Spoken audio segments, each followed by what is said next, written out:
Hello everybody, welcome back to episode 8 of our podcast of Cut and Drill Through the CRAP. I'm delighted today and we're very honoured today, and it's very fortunate today that we have a special guest, Mr. Steve Smith, who's an occupational hygienist, and he's with a company called MaxVAC. They're a Swiss company, and I'll let Steve do the introduction. Steve, you're very welcome. Thanks for coming along. Thanks, Brian. Great for you to have me along. And thanks for a lovely breakfast. You're very welcome. That was lovely. I'm delighted you enjoyed a good full Irish breakfast with the get, Steve. We're delighted that you enjoyed it. Delighted you called in today. Absolutely.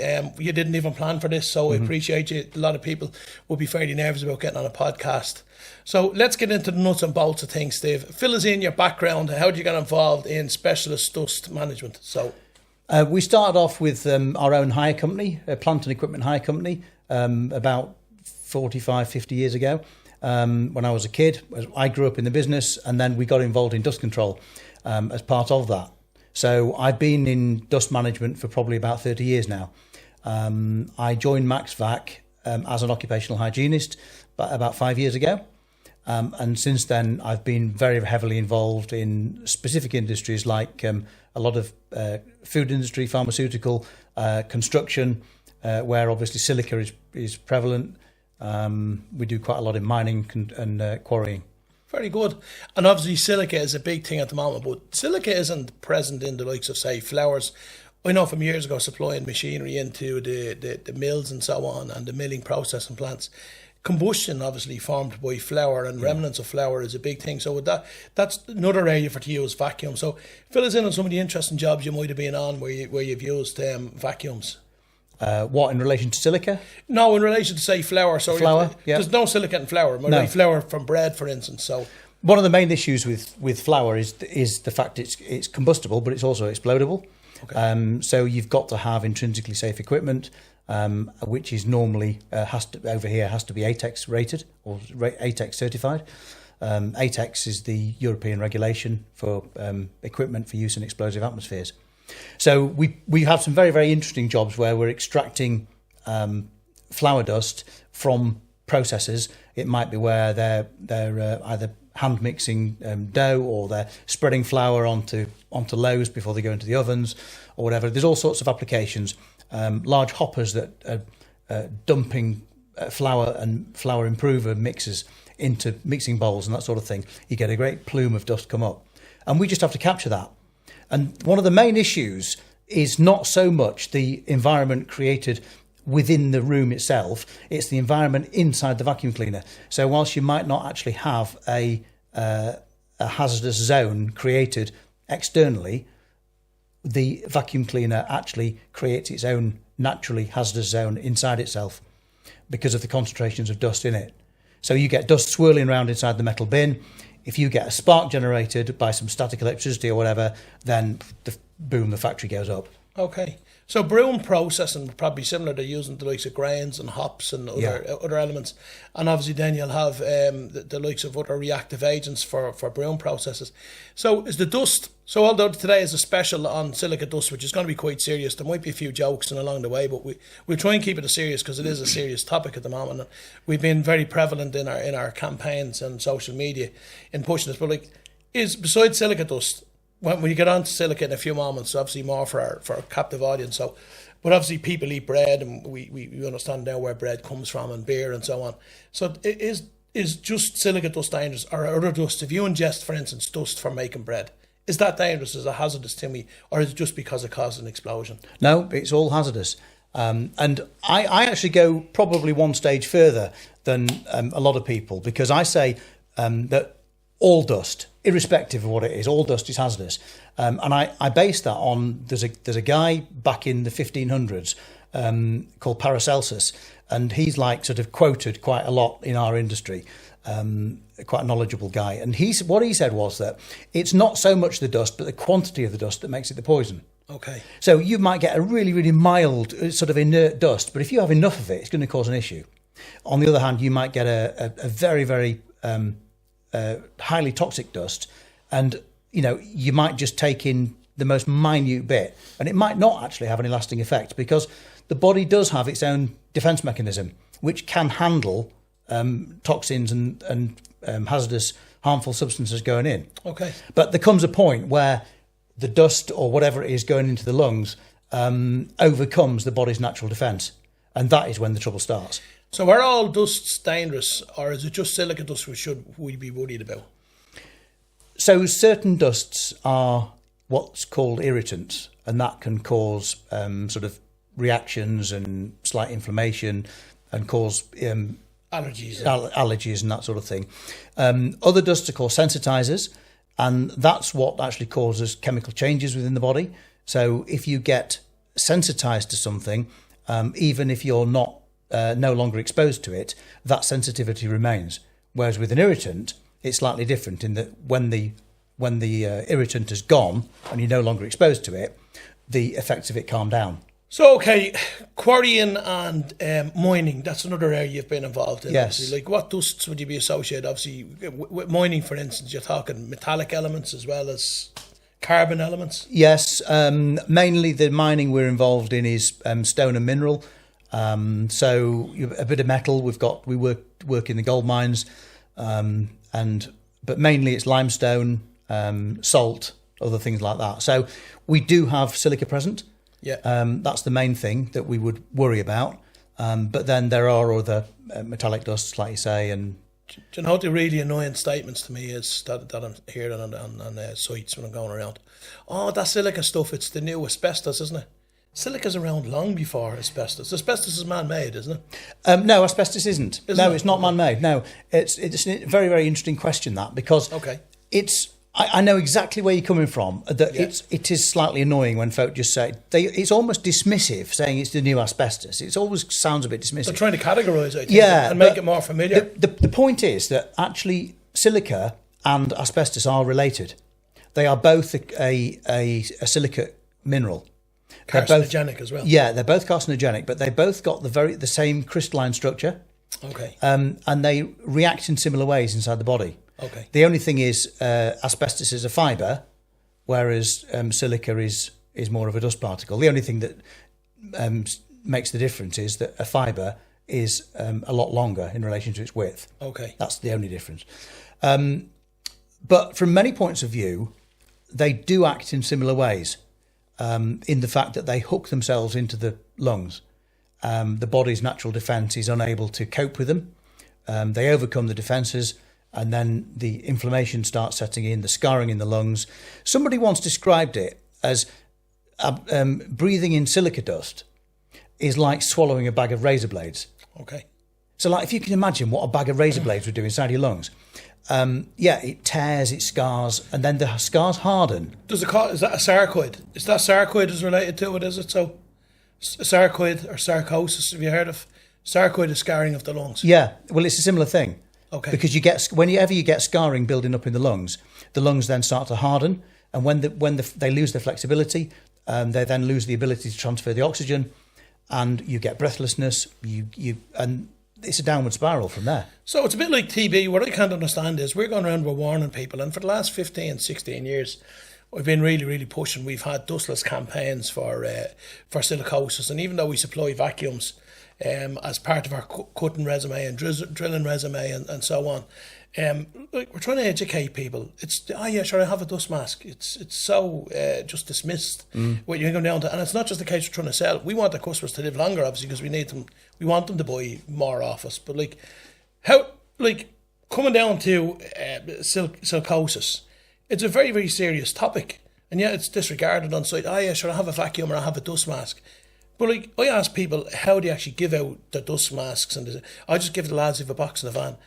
I don't think it's right, and it's part of your PPE, which is actually an issued piece of kit. So if you're faced down the courts in years to come as one of your employees gets ill and sick and relates back to the task that they had when they were working with you, you're going to be responsible for this. What way is it in the UK? Are they stringent? Is there very strong legislation in the UK? I know they're stronger than Ireland anyway. But can you fill us in what's happening in the UK right now? And I know legislation changing, so whatever's going on currently at the moment that you're aware of. Yeah, well, PPE is often referred to as the last line of defence. Yeah. As you be aware. And that is very largely misunderstood, because people are just happy to put a mask on and use a still saw or whatever without any other means of protection. Whereas what the last line of defence actually means is that you've gone to every length to do what you can to eliminate the dust in every other way, and then as an absolute final last resort, you put a mask on. It's because if anything is going to fail, it's going to be the mask, more than likely. And if you've got nothing else, no other means of protection in place, then you're totally exposed. But folk just disregard it. And I mean, for example, I was over in Manchester not too long ago, driving through the city centre, and right in the middle of the centre, there was a van parked up, there was a few cones round in the middle of a road, and there was a guy using a still saw cutting some curbs. Billows of dust. Like a fog. Yeah, absolutely. Yeah. And that's in Manchester city centre. And like, where are these guys coming from? But the thing is, these guys have got a duty of care. And that is why over our way, they may do the same here. They're called duty holders. That's the key word. Yeah. Duty and care. So the employers are the duty holders. And the duty holders have got responsibility to make sure those guys don't only get home safe, but they stay safe. Yeah. And that they're safe in 10 years and they're safe in 20 years. And they say, well, so okay, we know ethically some of them may not be that bothered. Until one day, 20 years later, one of them comes knocking on the door saying, by the way, I've got silicosis from when I was working in your place. And, you know, the minimum is going to be 250 grand. And if I get worse, there's going to be another 250 on top of that. And if I die, there'll be another, 250. And all of a sudden, these duty holders then start to scratch their heads and sit up and think, well, if this is the case, then I need to start doing something about it. Yeah. It's shocking because I'm witnessing it now. I was on site training a new rep up the other day in Malahide. It's a village in North Dublin, a lovely coastal setting, and there was a guy doing a bit of toiling on a footpath, and we'd stop anywhere to go in and have a chat with people. And I was interested, he was using an angle grinder. Not only had he not got a guard on the angle grinder, he was using a mask, and when I came and presented myself, I stepped back and waited and seen, and our logo, is a triangle. People are thinking it's the HSA. It's amazing the respect you got until you show people who you are and what you're here for. So I waited for him to stop with the angle grinder, I waited for the dust to subside, but as soon as he stopped using the angle grinder, there was still dust that I could see, and there's dust particles you can't see, which we're interested in as well. But this guy, as soon as he saw, he took the mask off, but the guy who was operating beside him, who was charge hand, had no dust suppression, had no mask, and I there thinking to myself, what the hell's going on? So they were from Romania, these guys. Yeah. And obviously the language barrier, one of them had better English than the other, and I tried to explain them in best pidgin Romanian that I can, and trying to do actions and stuff. It was like a Laurel and Hardy sketch, to be honest with you. It was very, very funny. But it's not, because the message behind it was, I produced a pamphlet to him and told him to stop doing what he's doing. He's very interested. This guy is actually contracted in Spain as well, and he's interested in some of the items that we have. But I said, you don't have to get them here, you don't have to get them off us. These are items that are worldwide, are prevalent, and there's a few establishments in Dublin and in Ireland even have these dust preventative measures. But like, I'm watching this and seeing this on site going on. Another guy I spoke to before that I hadn't seen in a while, I was out and about and I saw this guy, I said, I know your face was somewhere. I wouldn't be brilliant with names now, to be honest with you. And this guy turned around and says, yeah, you should know me. So I used to work in such and such a quarry. I said, all right. He said, you still at that? No, he says, no, I'm terrified. He says, a couple of lads went out. He says, I won't mention the quarry, I won't mention anything. He said, I've actually had to stop work. He says, in fact, I was even on a site, he said. And he said, even the teleport are driving by raising up dust. Like, I know they have these water cannons and all to keep dust, because silica is even it's present in soil. Like, silica is so serious. Yeah. But the problem is, as you said about the masks, it's only seen, it's what's seen as what should be a last defence, is seen as a forced defence. Yeah.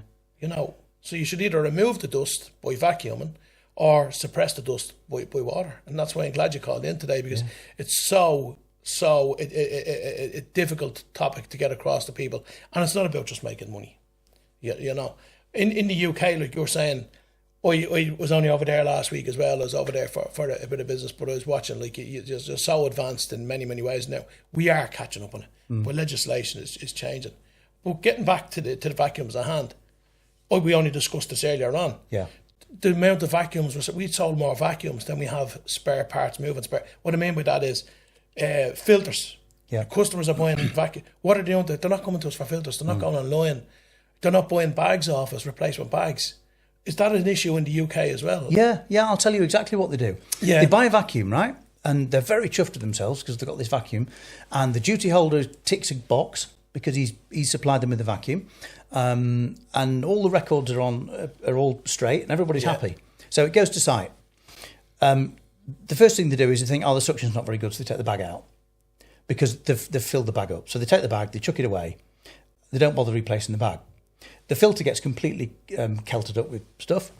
So it then starts to lose suction. So they take the filter off and they get the compressed air line and they bang it out. They brush it off with a brush. They blow the compressed air onto it, clean it all off, clouds of dust up in the face, and then they fit it back on and carry on again. No bags. Defeating the purpose. Yeah, we see this all the time. And we keep going back to the guys and saying, guys, you need to be buying bags for these. Yeah, but they're expensive. Say, no, they're not. What price are you putting on these guys' lives? Yeah.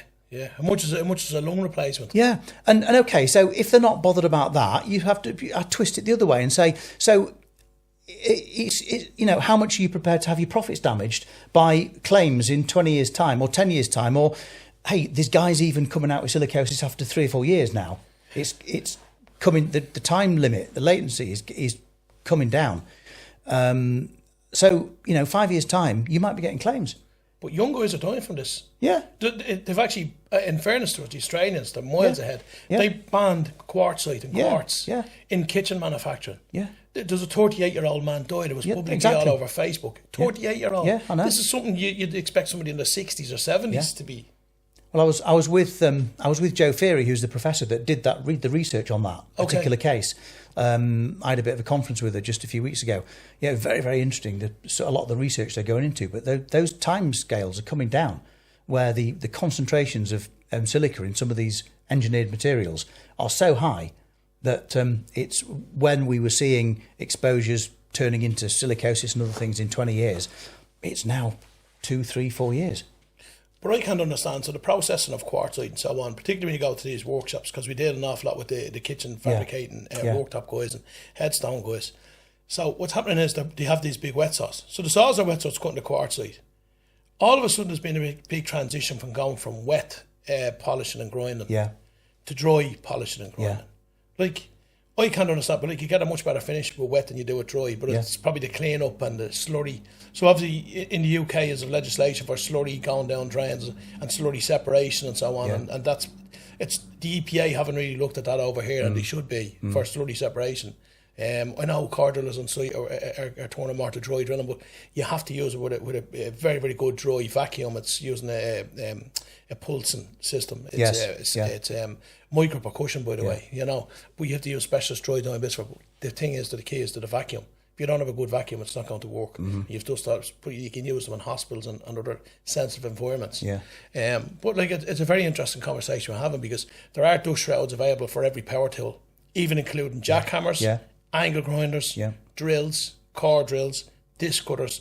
There's either dust suppression or dust extraction shrouds that can be fitted on these tools. And they'll be on the screen now in a second. You can see a list of these, with different brands that are available. So people should be looking after their health.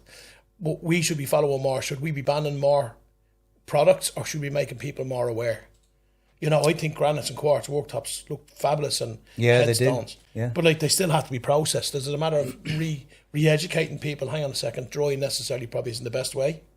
What's your thoughts on? Well, they are starting to produce low silica content engineered stone now. That's one of the things that the manufacturers are looking at. So it's a big question. Should it be banned? I don't know yet. To be honest with you, it depends how the market goes. If they can get the silica content down sufficiently to be able to continue using it, then great. HSE in the UK have just very, very recently, I think it was beginning of June, just released new regulations on wet cutting and polishing of engineered stone. Okay. But that there again, that brings its own issues, because when you're extracting dry with a good extract system, you can get probably 80-90%, possibly up to that, of the dust away. When it comes to wet, folk think, we don't need to bother extracting, so it just goes everywhere and covers everything. Before too long, it dries. That's it. And then the whole place is covered in dry silica. So then you think you start then brushing down. And brooming and brushing. Yeah, and then you're walking across the workshop and you're picking it up on your feet. You're getting it over your overalls. You're taking it home with you. And it's exactly the same. It doesn't change just because it's been wet and become dry again. So unless you're collecting that slurry, and then what do you do with the slurry once you've got it? Because, you can't collect it in a bag, so you're collecting it in a drum. Where do you tip it? We tip it outside in the yard. Same thing, you've got vehicles running over it. You've got silica dust clouds coming up. It's a never-ending problem, this silica. So all you're doing is pushing around the dust in one sense, where you should be removing it completely. Yeah. And even like the vacuums now, we used to supply them with these drums. But when you tip the drum into a bag, you're raising a puff, a cloud of dust. Even toilers, for instance, even today, and they're probably watching this, they're emptying contents or builders dropping into a cement mixer or any hand mixer. There's always a puff of dust. Like there are certain, they're in a hurry, they have a job to do. The temperatures are hot outside, or it could be raining more likely in Ireland it can be. The temperatures are, they're in a hurry to get this done. They haven't got the time to be putting dust protection measures in place, but they're messing with their lives. They're playing a game of death. Yeah, like we get that all out. We get that in any industry where people are transferring like cement from a bag. It could be in a bakery. You got flour improvers and that sort of thing. They're pouring them into hoppers. You get a plume of dust coming up. That's one thing to deal with. The second thing is the bag, as you touched on just now. So what do they do with the bag? They chuck it to one side, they stamp on it, or they screw it up, and you probably get far more of a plume of dust coming out the empty bag, or supposedly empty bag, than you do out of pouring the whole content in itself. People don't realise this dust is recyclable. Yeah. You can recycle this dust and put it into cement and give a nice finish for whatever material. Like, that doesn't have to be wasted. It doesn't have to go into waste fill or landfill. We touched on something there we were talking about a few minutes ago. Silica. Okay, let's go back to silica dust. It is going to kill you. Yeah. There's no cure for it. No, it's irreversible. It is reversible. It's preventable. It's preventable. Yeah. But it's irreversible once you get it. So guys, it is going to kill you, no matter what you think it is. And this is not to scare you, it's to make you aware that this is going to kill you. Also, Ryanair at the moment, I looked at their policy because it's important. We're in the holiday period at the moment for flights and so on. At the moment, they don't. You have to. It's the booking process on the flights. Most airlines. I had a look at their booking policies. I think you're allowed to take on to carry. It doesn't interfere with your baggage allowance for the moment. It's only a matter of time before it does, right? For a nebulizer, say, for instance, the tubes. Yeah. And unfortunately, more and more people and younger people are having to walk around wearing these, and you hear the pulsing and pushing in that action. But that's going to be a thing to consider down the road as well. Plus, some of them are oxygen. Yeah. Oxygen on the plane. It's flammable. So like, there's a lot of things to consider here, as well as, do somebody in their early 40s, 50s want to be going around with this particular life-saving package on them? Of course we don't. But for a lot of people, there's no option. Because if they want to carry on living, they've got to have it. I had an uncle who he had pulmonary fibrosis, and he wasn't old, and he had this oxygen mask. He couldn't even walk to his front door. Now, was he born with this? Was it a condition he was born with, or is it something he got through occupational hazard? It was occupational. What did he do?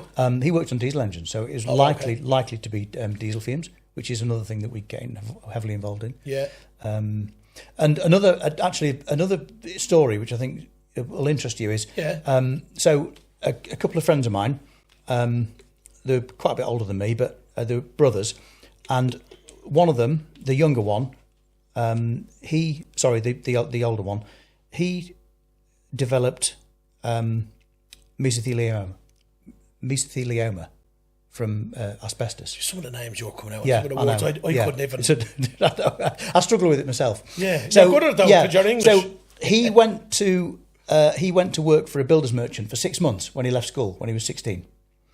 He was there. He got exposed to asbestos while he was there, and it wasn't until he was about 70 that he was becoming ill, and they identified asbestosis, and which led to mesothelioma, which is cancer. They tried all sorts of different treatments. They tried an experimental treatment on him because he was relatively young, and they thought that he had a good chance of this working, which appeared to work, but the thing had taken too much of a hold, and it came back, and he died. Unfortunately, he died. But that's bad enough. But what is worse, his younger brother, who was about 3 or 4 years younger, within about 18 months of this guy dying, developed the same thing. And what they said was that he'd shared a bedroom with his brother when he was a teenager. Okay. And his brother had come home from the builder's yard. He'd got undressed, taken his clothes off and whatever, and this young lad had breathed it in. So umpteen years later, he is now dying of the same thing. And no fault of anybody's. It's just what they call secondary exposure. So don't take it home, guys. It's a bit like secondary smoking, I suppose. Yeah, absolutely. Roy Carson never smoked a day in his life. Remember him from Record Breakers. Anybody that's watching would remember he used to play the trumpet and so on, and the trombone, and he'd be in the audience. Everybody else would be smoking. He never smoked a day in his life, and secondary smoke killed him. He died relatively young as well, But again, is there too much respect? Should we tell everybody, forget silicosis, forget silica? If you start going and telling people it's asbestos, I think it'll have a different respect because people understand asbestos, because they're more aware of asbestos. So should we start going to about asbestos? So even down to vacuum, like the vacuum sales that we do, it's an ethical product, as I keep pointing out. So it's not part of our massive resume, but it has become a part of our massive challenge and fight against the dust. M-class and H-class, to make it simple for people. And even if somebody's buying an M-class vacuum today, should he be buying a vacuum that's compatible with H-class filters down the road? So if you can give your own explanation on M-class and H-class, as simple as you can to the audience, it would be great. Yeah, okay, so I will keep it very simple because it's quite an in-depth topic. Yeah, but, it is. Forget L-class, because you don't often see it, but where you do see it, forget it, because it's basically nothing more than it'll almost let half house bricks through. It's you know what I mean. Okay. It's just your standard That's filter. A domestic vacuum. Domestic, yeah. But you do get some industrial vacs that are L class, and unless you know you're taking in very, very large particles like, wood chips and no fine wood dust or something, but I'd say forget them. So you ought to be looking at M class as an absolute minimum, and that's what the HSE are recommending. And where it's carcinogenic, that's cancerous, you want to be looking at H class. Do be aware that there's a few little anomalies in the legislation or in the regulations. But it's constantly changing anyway. Yeah, it's constantly changing. But at the moment, the HSE in one part of the regs are saying that carcinogenic dusts require H class. Then in other areas, they're saying silica dust only requires M class as a minimum. But the fact is that silica dust is actually carcinogenic. So, guys, go for H class. And in very, very simple terms, M class is equivalent to a HEPA 13 and H class is equivalent to a HEPA 14 filter. If you think of it in that term, in those terms, there's more to it than that, a lot more to it than that. But if you think of it along those lines, and people say, okay, so if I get an M class vacuum, if I just put a HEPA 14 filter, does that make it an H class? Well, actually, it doesn't. But at least it does give you the assurance of the level of filtration that is needed. Okay. But it's a lot greater filtration level in a HEPA 14 than there is in a HEPA 13. So you're somewhat a dust expert. Yeah. 30 years plus in the industry. Yes. That's from a man, lads. You have to take this on board. You have to listen to this. Whether you're an employee or an employer, like there is a duty and care here. Getting back to another topic as well, which is becoming popular, are dust scrubbers or air scrubbers now. Obviously, during COVID, they became very popular because they remove particles of COVID and so on. They clean the air. Can you fill in the audience what an air scrubber, and realistically where you think they should be, what environments you should be put in? Should you even be put in as far as offices, or what's your thoughts on dust blockers, or are they a gimmick? Like, are they just another option just to sell money? Like, where should you really see them? I think dust blockers are great. They really have got a good place in the market, but not at the expense of local exhaust ventilation or at-source extraction. So there are times when there's absolutely no way of getting something really, really close to the source. So you may have to use a dust blocker in conjunction with some form of enclosure to sort of surround the source. But an ideal situation is you have extraction at source, so some connection to the grinder guard or the still saw guard or whatever you're working on, and then you have a dust blocker in the background, because with the best will in the world, you're never going to capture it all. Yeah. All the dust. And if you think that the dust off a 12-inch steel saw blade is coming off the tip of that blade about this, you've got speed of about a 5,800. Well, it's about the speed of a Honda Fireblade whistling past your ears. Yeah. And you take that into up your nostrils and into your nose. It's going to go far. It really is, and it flies quite a long way. And that very, very fine dust is going to hang around in the air for up to 48 hours. Before it settles. Before it settles. That's if there's no wind or if there's nothing else to disturb it.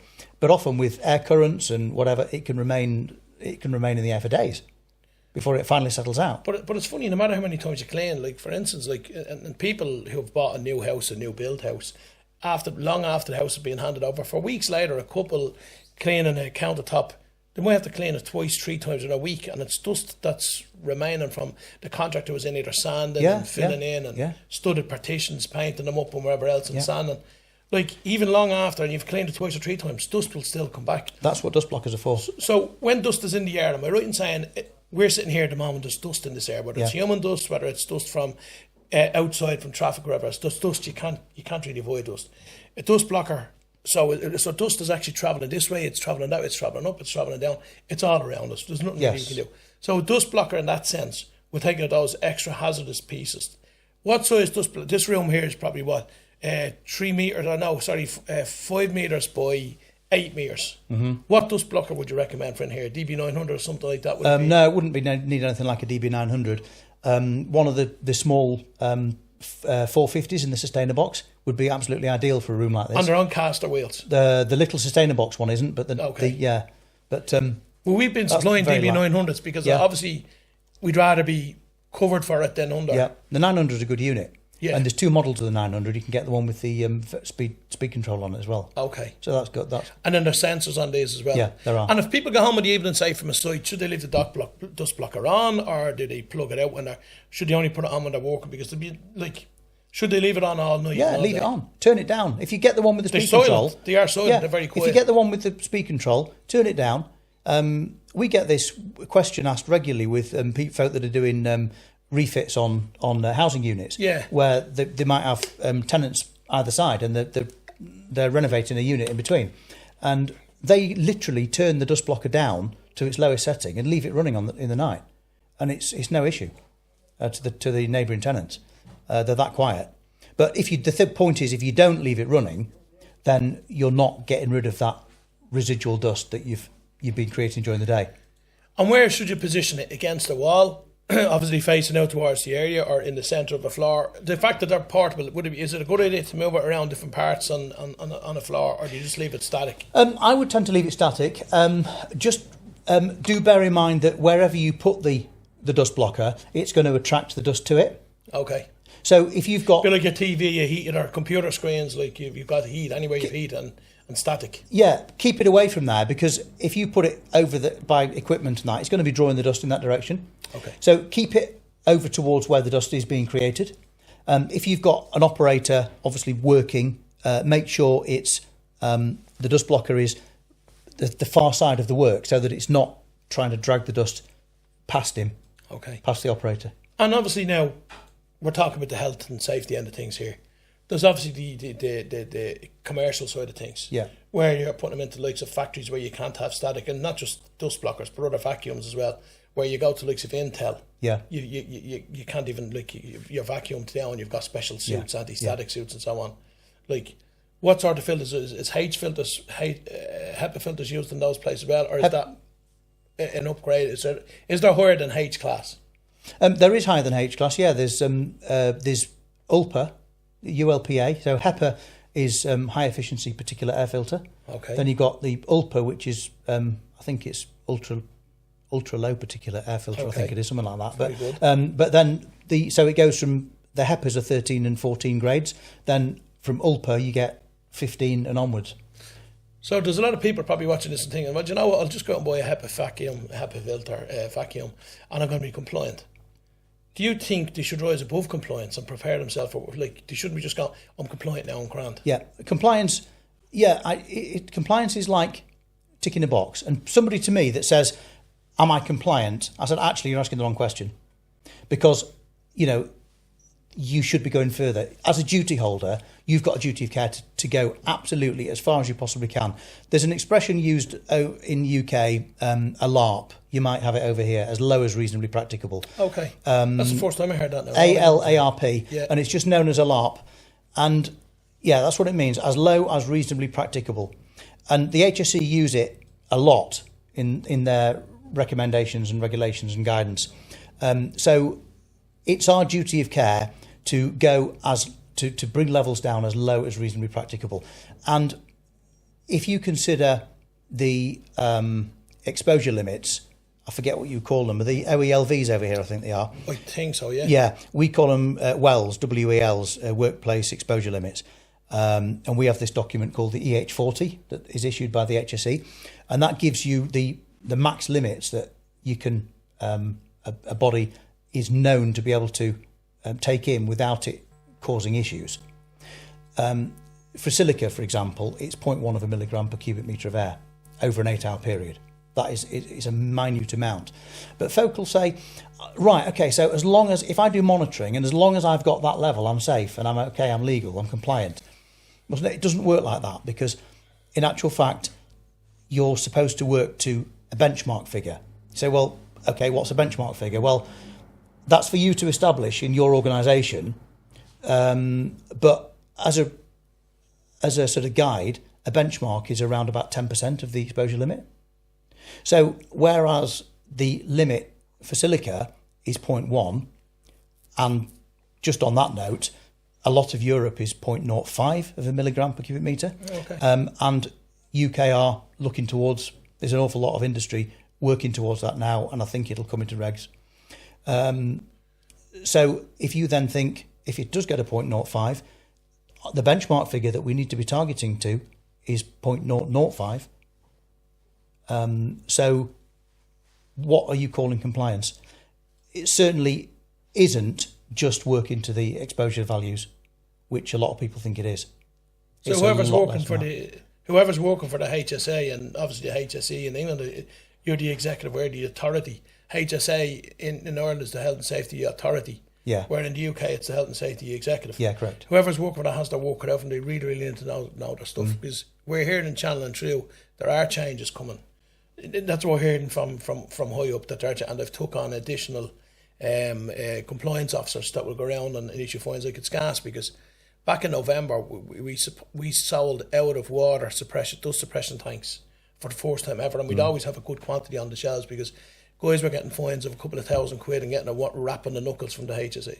Like, it was great for us from a sales perspective, but to be honest with you, it shouldn't have to take a visit from or a threat from the HSA or for the HSE in the UK for to comply and for to be above compliance. These people should be making these decisions, particularly if you want somebody to work with you for the rest of their days. If you're going to encourage them to work for the rest of the days, that duty and care comes back into question then, because legislation, well, they've done it for noise, they've done it for vibration.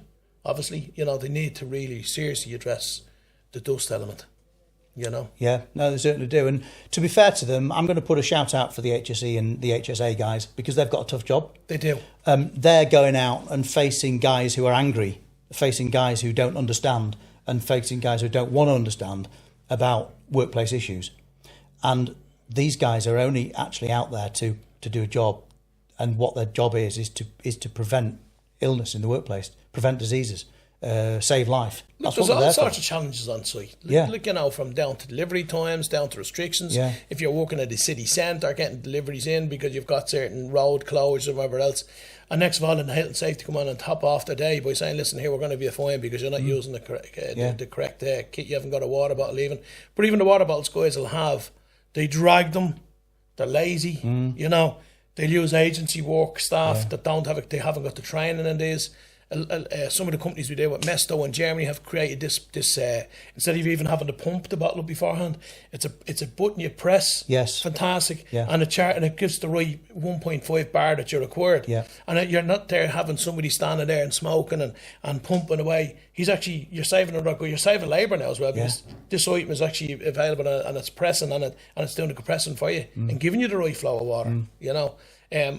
But look, I'm delighted you called in, Steve. I'm delighted today with your meeting. We didn't know we were going to do this. You've You've captured an awful lot there today. There is an awful lot more. You could go on a lot more with this, but we really want to get the message out to guys that dust is dangerous. Silica dust is cancerous. It's going to kill you if you don't remove it. It needs to be removed. It needs to be suppressed. Have you anything you want to finish up on yourself, Steve, before we say your farewell? No, I think that's good. Like you say, there's an awful lot more we could cover, but maybe a different time. I'll be back. Thank you, Steve, and thanks for coming in. And remember, guys, there are no spare parts for your lungs. We keep saying that here in Acro Diamond. There are no spare parts for your lungs. People are very, very concerned about what spare part they have for their tools so they can do the job. You know, they'd spend any amount of money to get a new product to get the job done so they can get the check off the customer. It's very, very important that you remember there are no spare parts for your lungs. You must remove the dust. Thanks, Steve. Thanks, Brian. You're welcome.